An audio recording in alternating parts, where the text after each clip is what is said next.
আজ সকালটা খুব আলাদা, আবার খুব অদ্ভুত। সাইকেল নিয়ে বের হয়েছিলাম সকালবেলা গ্রামের সরু রাস্তায়, কুয়াশায় ঘেরা, চারদিকে কুয়াশায় ঘেরা, ঠান্ডা হাওয়ার ভিড়ে এক অদ্ভুত শান্তি। এই শান্তির মাঝেই হঠাৎ চোখে পড়লো এক দৃশ্য। একটি জমির মধ্যে দুটি লোক আইল বেঁধে মাছ ধরছে। পানি ভীষণ ঠান্ডা, তবুও তারা দাঁড়িয়ে আছে এই শীতের সকালে পানির ভিতরে। এই সুন্দর দৃশ্যটা দেখে আমি থেমে গেলাম, ওদের কাছে চলে আসলাম। আমি দেখতে পেলাম মাটির উপরে ছড়িয়ে থাকা মাছগুলো। দেখে মনে হলো ঠিক চিরচেনা হাটের দিনে ঠিক যেমন গ্রামের বাজারে মাছগুলো একটি ঝুড়িতে রেখে দেওয়া হয়, যেমন পুঁটি, তেলাপিয়া, নামগুলো কত আপন। কিন্তু একটু তাকিয়ে বুঝলাম এটা শুধু মাছ ধরা না, এই মানুষগুলো হয়তো শুধু জীবিকার জন্য পানিতে নামেনি, হয়তো এটাই তাদের ভালো লাগা, ছোটবেলা থেকে দেখে আসা, বাবাদের কাছে শেখা গ্রামের এই পুরাতন অভ্যাস। এই জল, এই কাদা, এই ঠান্ডা সব মিলিয়ে ওদের জীবনে অংশ। এটাই গ্রাম বাংলার। এখানে অনেক কিছু টাকার হিসাবে মাপা যায় না।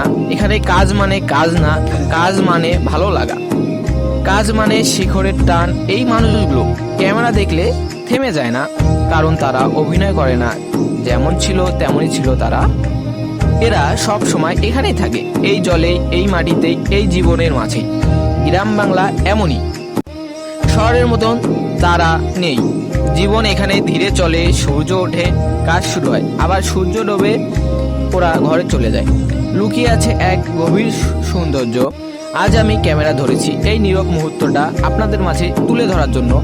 জানি না ঠিক কতটুকু আপনাদের মাঝে তুলে ধরতে পারবো, কিন্তু আমি চেয়েছিলাম এই সুন্দর মুহূর্তটা আমি আপনাদের সবাইকে দেখাবো।